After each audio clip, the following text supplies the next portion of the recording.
Budaya kerja di perusahaan itu adalah cerminan dari Anda sendiri. Rumusnya adalah leader set the values, values set the culture.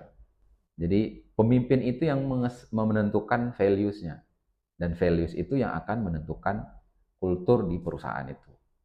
Apapun value yang dikedepankan, yang dicontohkan oleh pemimpin, maka itu akan lama-kelamaan menjadi sebuah kultur di perusahaan. Contoh saja misalkan, si pemimpin perusahaan ini atau business owner-nya ini adalah orang yang tegas.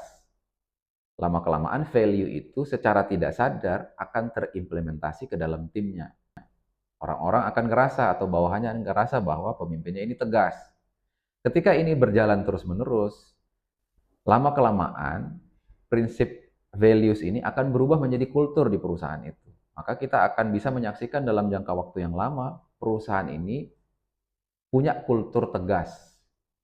Value dari perusahaan itu bukan hanya slogan yang bisa kita tempel di dinding, atau slogan yang kita print, kemudian kita perintahkan kepada bawahan kita untuk dihafalkan.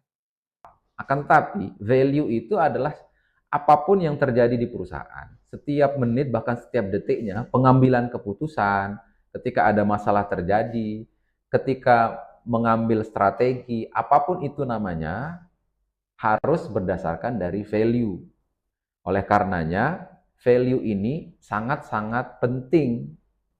Artinya, value ini adalah standar nilai harian yang dipraktekkan oleh perusahaan itu. Dan ini selalu dimulai dari si pemimpinnya. Karyawan akan meniru apapun yang Anda lakukan sebagai seorang pemimpin. Ketika Anda tegas, maka mereka juga akan tegas. Ketika Anda pelin-pelan, maka mereka juga kemungkinan besar akan pelin-pelan. Begitu seterusnya.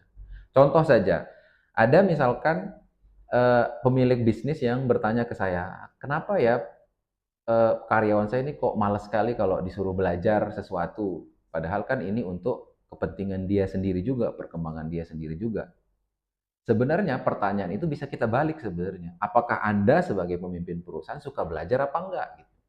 Ketika seorang pemimpin perusahaan nggak suka belajar, terus dia meminta bawahannya untuk terus belajar, maka terjadilah kontradiktif. Maka sebenarnya rumus di awal tadi, leader set the values, values set the culture, maka tidak akan berfungsi. Dalam hal tersebut, pimpinan perusahaan menginginkan satu value yang tidak dia bawa sendiri, maka tidak akan terjadi ke bawahnya juga. Percuma.